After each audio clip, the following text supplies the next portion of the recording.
What's your name? My name's Portia Dino. Okay, Portia Dino. Yes. Okay. Where you from? I'm from Norristown, Pennsylvania. Norristown, PA? Mm-hmm. All right, all right. How old are you? I'm 30. Just turned 30 in May. Okay, in May? May what? 22nd. Okay, so what's your sign? Gemini. Oh, Gemini. Yeah. Heard Geminis have like 2 personalities. Is that true? We can. What's your 2 personalities? I'm very kind. Uh-huh. Very giving. Right. But if you take my kindness for a weakness, that's when it's gonna be problems, there's gonna be issues. It's gonna be problems. Like, usually only family can take me there, so. Right, right. Yeah. What's your hobbies? What you like to do in your free time? Well, I like to sing, write songs. I like to rap. Cook. You rap? Okay. I'm a reader. I like to learn things. That's what's up. So yeah, self-educator. I like to talk to people. No, I was a bartender. Right.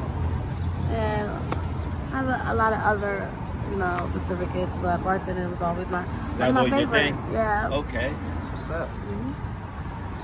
So you're from Norristown. What brings you out here in Kensington, Philadelphia? Well, my first experience in Kensington, I actually came out here when I was 19. I moved in with my father, and it wasn't like this. Right. And then, probably the age of like 27, I started doing drugs. Like, I started on heroin. Like, just started on heroin. Like, never did drugs, probably smoked some weed, but, became a heroin addict. And I was more so selling, buying from here to go sell, in the burbs. Okay. And then became addicted. So when you was buying and selling, was you hooked on it yet or no? Not at first, no. I'm doing it. No. No, I wasn't. Not at first? No. What led you to using? What led me to using, I was going through a lot of stress. Okay. And like, I was working a lot. So heroin, it's supposed to be a downer. It was the opposite for me. Actually, it gave me energy. This was real dope that I was using. And I didn't know I was going to get, addicted. Like, if I didn't do it, I would have withdrawals. A girlfriend actually introduced me to it. She was a white girl. And, I didn't... She stayed the night over my house one day. Right. And then when she woke up, she started going crazy. Like, oh, I gotta have my stuff. I gotta have my stuff. And I'm looking at this girl like, yo, she really freaking out, Yeah. I didn't know that she was about to go, go through withdrawal. So, I didn't understand it at that time. But, yeah, I was introduced from this white girl. Wow, that's traumatic, for real. Yeah. So is that how you started? Your white female friend introduced you to it? That's how I started, yeah. Okay. Was you going through any type of depression moments or anything? I was very stressed out. I was trying to take on a relationship, polygamy relationship at that. So it was like a coping mechanism. It was also a way that me and my partner, we bonded together, rather from the third person. Right. So I was using that for bonding with him, and then it would also help with stress and keeping me awoke. So when you was in your polygamous relationship, was it female-female or was it female-male? It was female-male. Okay. Yeah. Are they still currently using? Only the male, not the female. Not the female? When she got clean? Yeah, she actually moved back to Maryland. Moved back to Maryland? Yes. She's not using anymore? She's not. You still keep in touch with them too or no? I don't keep in touch with her anymore, but yes, I'm still in a relationship with the male. Oh, you still in a relationship with the male? Yeah. Is he out ripping and running with you out here? Well, yeah. We was together for a long time. Okay. But it was different. And more so from the drugs, All right. Like, trials and tribulations, I guess, I can say. Through all these trials and tribulations, I became, I kind of learned myself because I was always, at a young age, like 15 years old, I was always attached to this man. So I really didn't, learn who I was. But the drug kind of made us separate more to where I had to fend for myself and I had to learn exactly who I was. So, yeah. But I do plan on getting clean. Like, I am going to get clean. Like, I became very spiritual through this whole process. Like, yeah. Mindset. Clear mindset. What you do to feed your addiction? I do all different type of things, like hair. I do. Okay. You know, I'll do subs. Not do subs, like sell subs. You know. Okay. Just minor stuff. Nothing like really illegal. Small stuff. Okay. Small things. All right. And you know, I meet a lot of people out here. I'm out here 24 hours. It's basically no sleep. Like the drug keeps me up. I'm no longer like a heroin user like that. I'll probably use like a half a bag a day. And I started doing coke, which is crack, you know. I started doing that, and that actually helped me slow down and help me get off of heroin. All right. Like, take the whole cravings away, I would say. Okay. You don't work the Av or anything? No, I don't work the Av, but like I always did like little pages. Like, I always did massages, like, you know, and try to stay as possibly into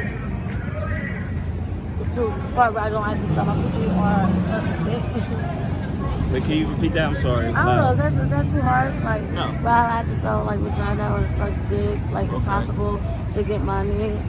But you know, sometimes it gets to the point to where you have to do what you have to do. Right. Luckily, I have a partner, you know, and I never had to take it that far. But I do speak to a lot of ladies, and anything can happen. Wow. So, do you dip and dab with it, like if it's like at the worst time, or you don't? Different dab as in what? With like working the Av, or you don't do it at all? Strictly? Oh no, I definitely have been out there, but it's something that I would say seldomly I'll dip and dab. Like I'll honestly get mad and like walk off and walk to the Av and get some and make some money like that rather than just have it. Right. So like so. I'm happy you stay out of that, you know, type of situation. Oh, it's very, very dangerous. It's very dangerous. I got in a situation, you know, out there, and I'm out there suddenly where, you know, someone pulled out a gun on me, which I thought was like, I think the gun was fake, to be honest. It was a fake gun too? Yeah, he was so desperate, I felt like, you know. And, you know, they really look for girls that's on heroin, that's, you know, dipping out, you know, to take advantage of. I was like, walking down the Ave, I see girls that's completely passed out, you know, in the car, like, and the guys is, you know, just excited as day, like, and I'm just like, wow. That's terrible, and that's sick. It's crazy. Praying on a week like that. Yeah, it's very crazy. I pray you stay safe out here, man. Yes, thank you. You got your man to protect you in ways and stuff like that. God protects me. And God to protect you as well. Yes. I see you got the tie going and stuff. Yeah. It's a good look. I try to switch it up. I'm known for my dressing out here. I used to have a little boutique out here. Okay. They called the cops on me, though. They called the cops on your boutique? Yeah. Why? It was under the table? Super unique corner boutique. You know, something like this corner one, okay. You know, outside. But I always help the ladies that was in need. You know, I always give them free things. Right. Whoever wanted to buy clothes, they could. But some people just don't want to see you doing good, like, and it's a lot of that out here. Like, someone will help you get high before they help you, like, go to detox or go to rehab. And it's sad. They do because you do what they want to do. Right. Right. And then and then nervous are going out, like going trying to get clean. They'll like offer you a bag. You know, it's really weird. And just be aware. Like, be aware. Do you boost from stores? Boost from stores? No? Okay. What's up? I know it's a lot of people boosting out here. A lot in of the people stores boosting. and stuff. Yeah. Definitely. Now, I buy stuff real cheap and I'll like flip it. Anything I can flip, I'm gonna flip. Like, you can make a couple I'll dollars dumpster dive, okay? Yeah. And I'll get some brand new things and I'll flip that. Like, yeah. You dumpster dive every day or? Oh yeah, I'll look at it and if it has some new, like, it looks like it's not trash and like somebody just like, you know, got new clothes and stuff, like I wouldn't dumpster dive now. Right. But as far as today, no. Okay. They have to do things, so if it looks good, then I'll go there. You got one word to describe Kensington. How would you describe Kensington? Very unique. Unique? It's very unique. it's a city full of many people that's different. Okay. You know, and I would say, what's the word? People tend to get the wrong impression. Like, there's good people out here. Right. You know, people are doing things mostly because of their addiction. And then you mix that with people that's just no good, you know, it just tends to become a little out of hand. Like, this is my corner right now, Allegheny, and we started selling works, you know, for boxing. Okay. Just things that people can use, you know, that just to help themselves. But at one point, it was so bad out here. I mean, tents, people just shooting up. We were right here in front of a church, like, so we had to, you know, take it upon ourselves to, you know, get it together, clean it up. So, you know, that's what we did, and that's what we do. So, it takes, I would say, if you're a strong individual, like a leader and have leader qualities, we as a community is going to be the only people to bring this community back.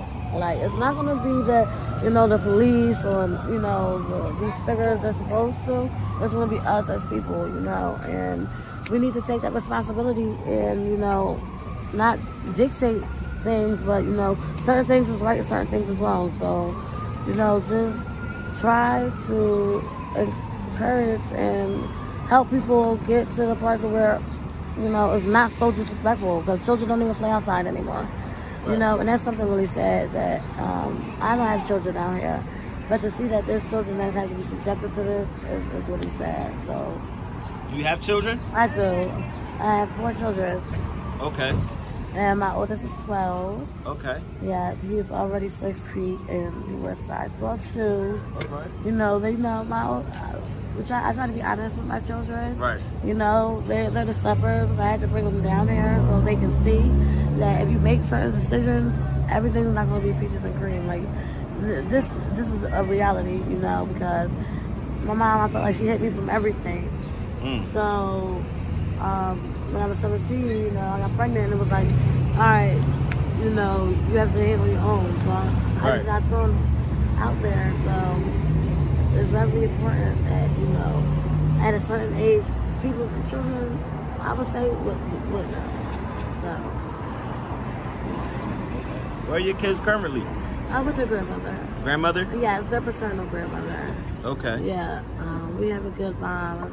She never ever keeps my children away from me. So, these other children at the moment is like to keep the children away from them. Yeah. And that's just sad. So. It's sad. Yeah. It's sad. I feel like, you know, the person's not like high or, you know, show any of that. Leave it up to the child. Right. To have that relationship, you know, and feel free to, like, you know, to step away, because it gets difficult, you know, because the children don't know that, you know, their guardians keeping them away. They just think that their mother and father is stay away. So I just hear a lot of girls get sad about that, and that's something that's really sad. So your kids know that you out here, right? Ripping and running? Yeah, they know. How they feel about it? They taking it? Oh, my sons, they pray for me every night. Every night? Yeah. My sons, they know my hardship, you know. Right. They know their mother is going to get it, and their father is going to get it back together, you know. But they don't want no time spent away from me. So it's the time that is really crucial, because you get lost. And time slips away. You can be out here for a week, or, you know, and thinking it's a day, like, when by 2 days went by, you've been there for a week, or you've been there for a month, you know, and then it becomes years that you're out here. So, like, you just have to pay attention a little bit more as far as myself as the time. And, you know, like, currently right now, I was away from my children for like weeks, and I was feeling so guilty that, like, I was keeping myself away. But, you know, I spoke to them and everything was fine. I came back around, it was like, no, time was missed. So now I'm making sure that I contact them every day and keep that relationship. Yeah. So, yeah. think, you know, your kids, I think that should be a great amount of support. For you to stop using drugs and get back in their life 100%. Absolutely. You don't want them to lead into the same road that you have led to.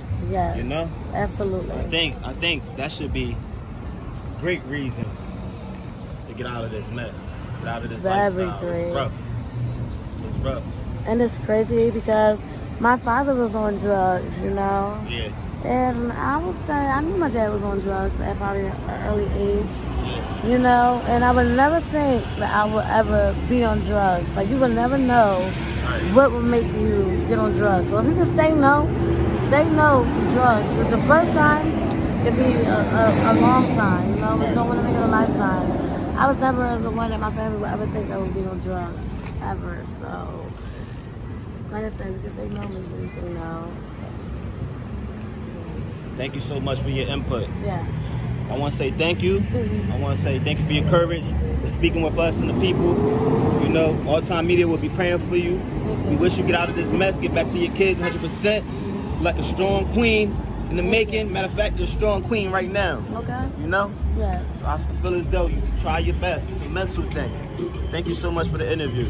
All Time Media.